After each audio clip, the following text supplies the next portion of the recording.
Hello and welcome to the social listening segment right here on the BDTV Breakfast Show.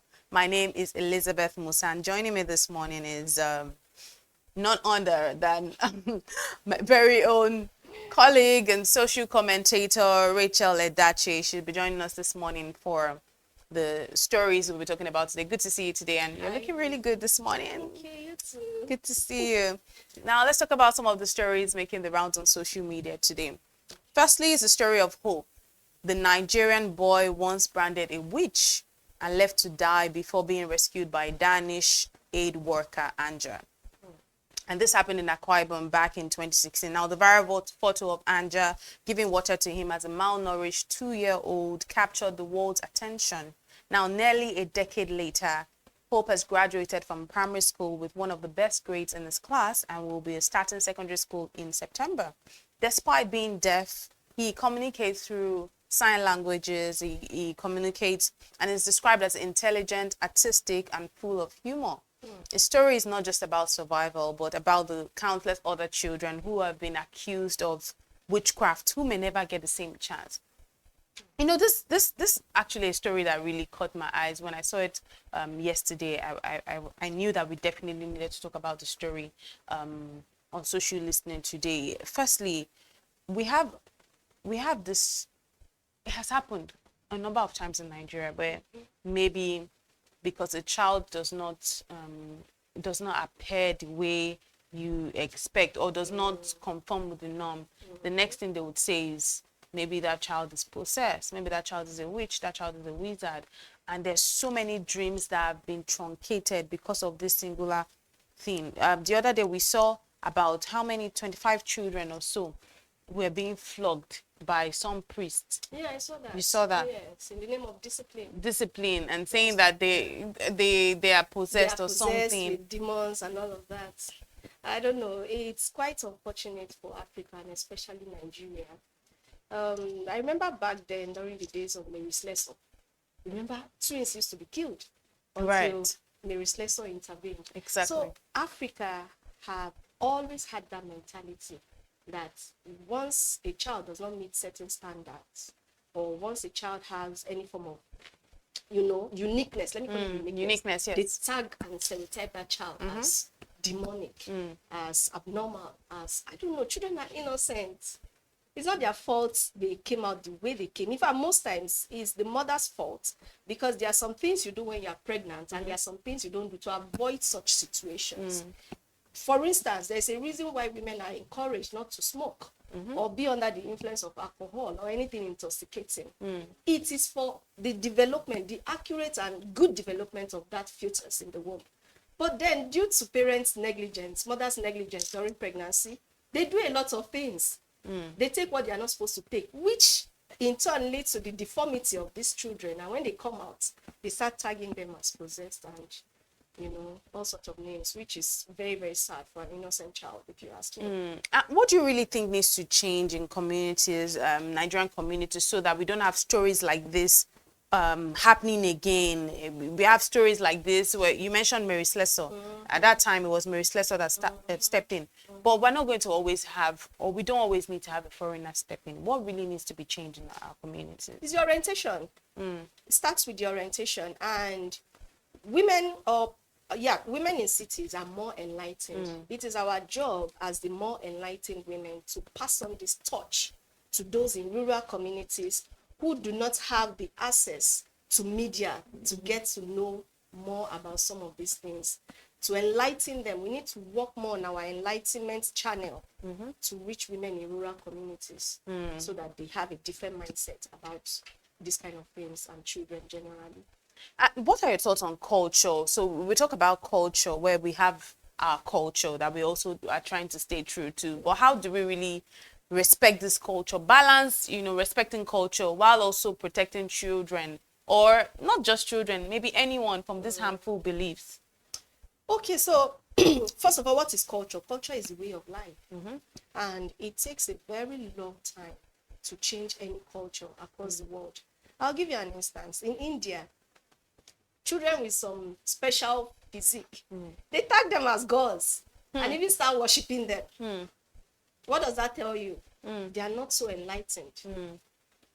And bringing it down to Nigeria, culture can change over time, but it takes a very long time. And we need to be able to separate culture from humanity. Humanity should come first before we even think about culture. Unfortunately, in most rural areas, they hold their culture very high and dear to them. In fact, they are ready to let go of anything just to hold on to their culture because of shame, stereotype. I'll also give you an instance. In Yoruba land, we have something called Abiku. And meanwhile, in those days, where this whole Abiku thing came from, it is when you keep giving birth, a woman keeps giving birth, and then the child keeps dying. Now, the parents didn't understand then that it was even genotype issues.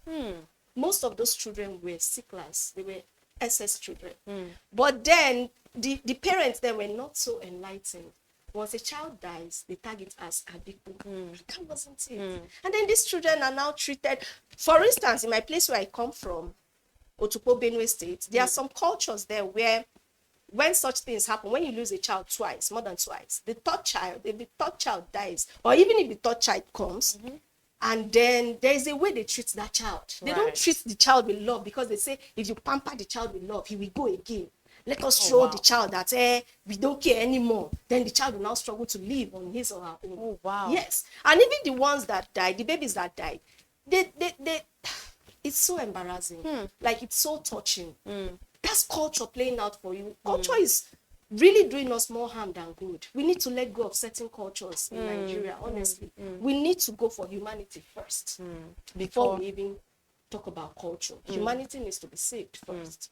That's what I think about culture. Right. Let's see some of the reactions on social media to this conversation, because this is what we do on social listening. We also see how, people on social media are reacting to stories like this, because this one, I found it really touching when I saw the outcome. Sylvester says this was religion almost causing an innocent child's life because of some sort of nonsense prophecies. Well, religion, culture. Kelechi says poverty is the only witchcraft troubling Nigerians. I agree. Let's see more reactions to this conversation on social media. Techman says very rife in most parts of Akwa Ibom. 70% of them easily assign everything to superstition. Imagine parents going to consult a Bible broom pointer to know if their newborn is bringing good or bad luck. So if they tell you it's bringing bad luck, what will you do? You terminate the child. Chief Judge, otherwise known as Egisol, says, imagine how many kids have been left to die because of this barbaric acts of branding people as witches. Really, Rachel, just before we move on from this story, do you see success, Hope's success, as a personal miracle, or do you see it as just a proof that with the right support, any child can thrive? With the right support, any child can thrive. Any child at all. Every child has a right to live, irrespective of their disability. Every child has a right to love, because they didn't ask to come to this world. They didn't ask to be born. You conceived them.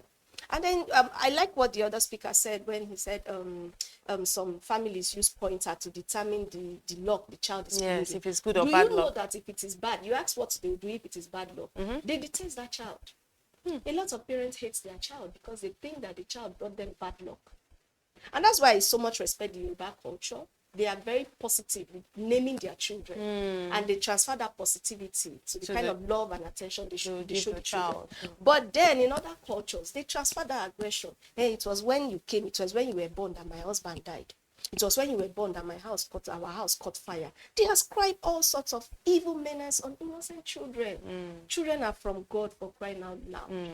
Regardless of how they look, they are from God. They deserve a life to live. They deserve a right to be loved and nurtured as children. Very well said. Let's move to our next story now, where Big Brother Nigeria winner Ijoma Otabo, who is popularly known as Phyna, is demanding that Dangote Group flies our sister abroad. Now, our sister, who is known as Ruth, was involved in a tragic accident with one of the company's cement trucks in Auchi, Edo State. Now, the accident, which led to our sister's leg being amputated just days after graduating from school, which was truly tragic, if you ask me. Phyna has accused the company of trying to cover up the crime by removing the truck's number plate, but she has adamantly demanded that her sister be flown abroad for treatment, saying that if Ruth were Dangote's child, she won't be left in a local hospital. Dangote Group, on their part, insists they are providing full support, medical care, and compensation. But obviously, Phyna is saying, fly abroad. Firstly, what were your initial reactions when you saw this Phyna's approach to the entire thing? Honestly, I applaud Phyna for speaking out loud, like for pushing. She really pushed until something was done. She really pushed until she got the attention of Dangote Group. And what we are seeing now, Dangote Group is reacting because Phyna is Phyna, because she's a public figure. If she were an ordinary Nigerian, it won't get that kind of publicity and drive it. You think so? I think so. I know so because it has happened severally. And like I said, the last time on the show I visited last, I gave an instance. So I gave an example of what happened when I was in school then. Dangote trucks on a monthly basis, if not, almost on a monthly basis, killed a student in front of our campus gates almost every month. Wow. So it has been happening. It's not a new occurrence. It has been on for long. So, but Phyna got this attention because she's Phyna, and then she pushed, and then the public reacted, and Dangote Group is now responding. So this whole thing is happening because Phyna is Phyna. If you're an ordinary Nigerian, no hope. This is really sad to hear of, because I mean, then imagine how many lives have been lost, how many destinies truncated, how many people have lost their children. Honestly. So, but with this happening, firstly, we're just analyzing here. We don't know if they would actually fly Ruth abroad. But if they do fly Ruth abroad, do you think that this will set a precedent to how victims will be treated? I don't think so. I don't think so. Because initially they were offering 500,000, but Phyna stood her ground, and that is why she's getting this for her sister. I don't think it will set a precedent for the ordinary Nigerian to get such treatment if this should happen again. It won't. It won't. Why do you say so? Okay, because our system and structure is not that stiff. A lot of things are allowed or are permitted in Nigeria, which in other countries, especially when you are high and mighty, when you are just up there, you can pass over a lot of things. So I don't think it's visible that it's going to happen to other people. I don't think so. And you did mention something which is even why you're the best person for this conversation. You mentioned how oftentimes you had seen this thing back when you were in uni happening over and over again, and they keep making the headlines, but little seems to be changing. Why is that happening? Again, it's because of who is involved. Wow. The owner of that group is the richest man, the richest black man in Africa.